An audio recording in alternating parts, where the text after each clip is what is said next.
Good morning, dear students. Let's start the new chapter, Agriculture in India. Let's see about the term agriculture.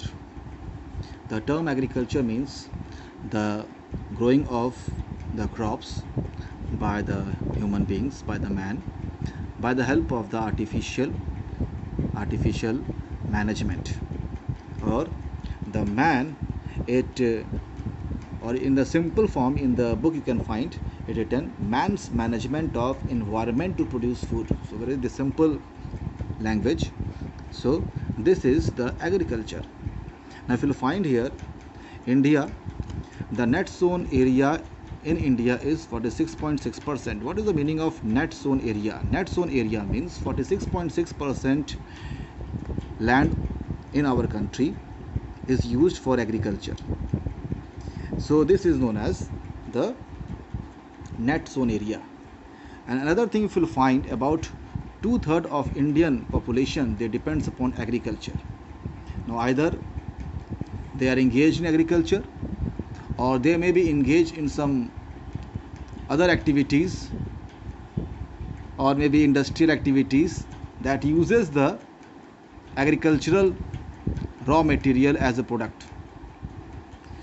So this is how actually India, large population of India depends upon agriculture. In fact, before independence, the economy of India was totally dependent upon agriculture, and it was said that India usually have the agricultural economy.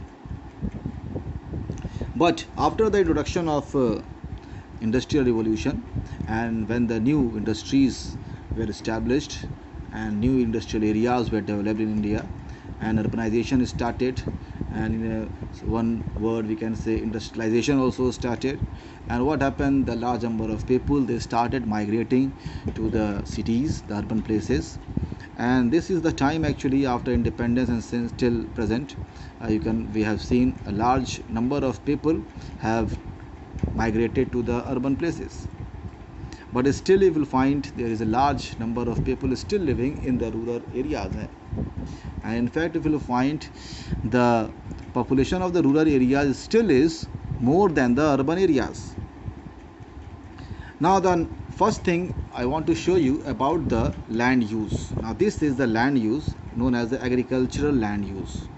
Now this diagram is drawn by the help of the data that was collected in 2009. So this is known as, you can see here it is written India land use pattern. Now here you will find here the forest that shows with the blue color, it covers 21.02% part of land in our country. Then green color shows barren and the wasteland that covers 7.2% land of our country. Area under the non-agricultural use, non-agricultural means non-agricultural, example the area which is used for different activities other than the agriculture, and you can find it covers 7.32% shown in the red color. Then next is this dark purple color shows permanent pastures and the grazing land. 3.4% land is used as a pastures or maybe used as on the slope of the hill, there the cattle are being grazed. So this is 3.4% part of the land. Then this light purple color that shows area under miscellaneous, means especially for the tree crops, groves like the mango groves, orange or maybe guava groves. So means the fruits, the areas, the land where the fruits are grown. Next, the sky blue color shows the cultivable wasteland. Now here this shows 3.8% part of the land is covered with the cultivable wasteland. Means what is the meaning of wasteland? The land is fertile but agriculture can't be carried. Now what does it mean? I have explained you in the topo sheet, especially near the bank of the river, and I have shown you about the broken land. And I explained you that the broken land actually are the land where the land usually becomes uneven due to the seasonal flood. by the erosional work of the river, the land becomes uneven. Now in this actually, even though the land is fertile, the soil is fertile, but because the land is uneven, agricultural activities can't be carried. And you can see here the cultivable wasteland, it covers about 3.8% land of our country. Now this doesn't mean only that these lands are found only on the bank of the river. Now there are so many roads and the railways also have been constructed through the agricultural land, and that also covers a large part of the agricultural land. Now as they covers this land, the agriculture can't be carried, so that also is kept into the same category.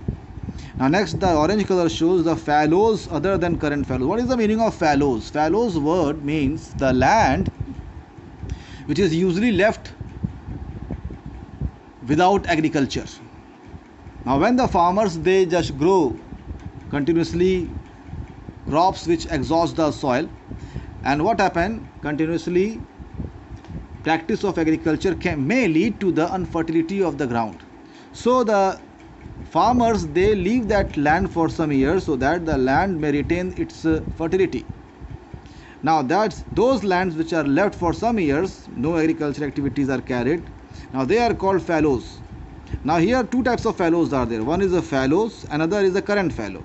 Now what is the fallow? Fallow means the land where the population is less, or maybe they lies in a very interior parts, very remote areas where the population is very less, and that's why no agricultural activities are carried, and they are known as the fallow land. Means although they are fertile, but they are left.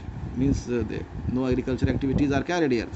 The next is the current fallow, shown by the yellow color, and it covers about 7.03%. So the current fallow means the land which is left, especially where the land already have become infertile, lost its infertility because of the continuous agriculture, and that's why these lands were left by the farmers, so that it may automatically retain its fertility. Now there another thing you will find, 46.6%, this navy blue color, here it shows net sown area. What do you mean by the net sown area?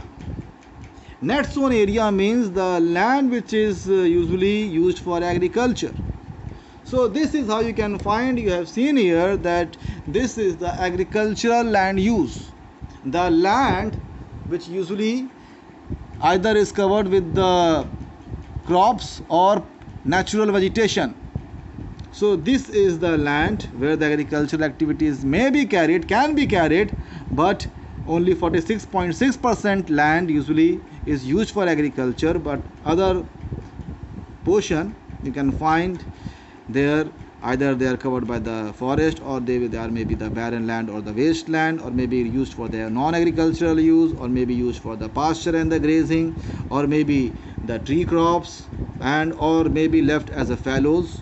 This all I have shown you, I have explained you this thing. Now next, let me explain you that agriculture doesn't means that only growing the crops which can be eatable. So let's see here. Agriculture actually not only provides the food and fodder, but it also provides the raw material, so many types of raw material which are used as a raw material, means for the different type of industries, like sugar industries. Sugar canes are used in sugar industries, cotton is used in the textile industry, then the oil seeds are used for the edible oil industry, right? So these are the things that agriculture, it doesn't only grow the food crop but also the cash crop. Now these crops are called cash crop, you will see afterwards. Now India is a agricultural country, but if you'll find, the whole India doesn't have the plain area, and India also experience a varied climate, different types of climate.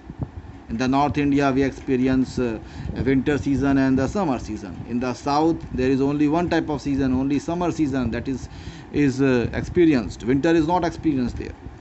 Then we also experience the rainfall, rainy season. Then so good sunshine Now these all the factors actually which affect the agriculture. Now next let's move here.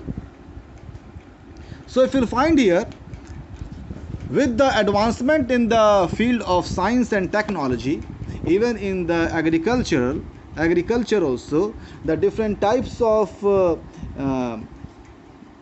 instruments and different types of tools are used, different machines are used. So you can see here, so these agricultural techniques increases the demand for what thing? Tractors. Tractors actually are what? They are a machine. Now harvesters, threshers, chemical fertilizer, pesticides. Now these are all the things, man-made things, right? And they are all used in improving the agricultural activity, or they are all used in saving the time either, or they are used for increasing the agricultural product. Now this is another thing you will find. Large number of people, they also get employment. Now millions of people, they got the employment in what thing? In different activities. In the example, now when the crops are used for the cash crops, like I explained you, the sugar cane is used to produce the sugar, and there is a sugar factory. Large number of people, they work in sugar factory. Same way, the people also works in the different types of food processing industries. Different types of food means the food is processed. Now you can see there are some some crops which usually have a great demand in the foreign countries, like tea, tobacco, coffee, jute, cotton, and still they provides a large amount of foreign exchange to our country.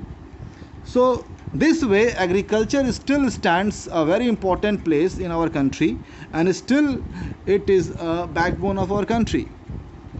Although we are having so many industrial areas and industries also have developed in our country, but still agriculture is a very important part, very important factor, which plays a very important role in the economy of our country.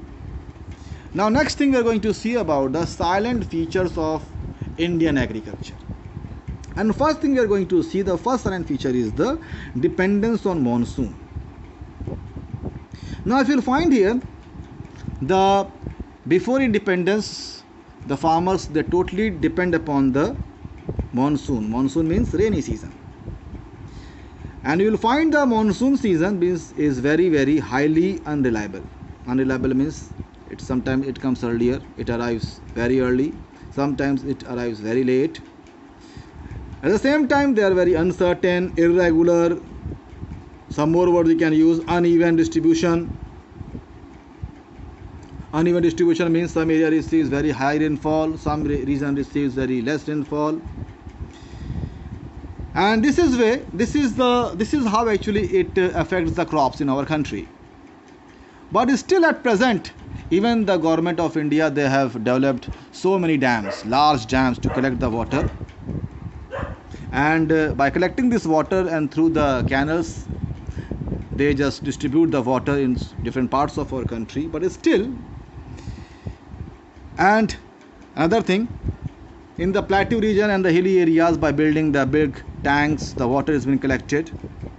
But still, if you find all these water bodies, they need the timely recharge. If one season the rainfall fails, what happen? It affect what thing? It affect the agriculture, because all the water bodies, they get dry. So this is how still the agriculture in India depends upon monsoon. Second thing, variety of crops. In India, there is variety of crops are grown. Now what is the reason? If you find in the North India, we experience winter season, and in the winter season you will find wheat is grown. Wheat is a temperate crop. I'm just giving you one example about the wheat. So if you find here, India experience winter season, summer season, and the rainy season. And this is how there are the different types of crops are grown in these different seasons. And this is why if you find there are so many large number of crops are grown in our country. Example, rice is grown. Rice is a tropical crop, but at the same time wheat and the barley is also grown. Now wheat and barley are what? They are the temperate crop.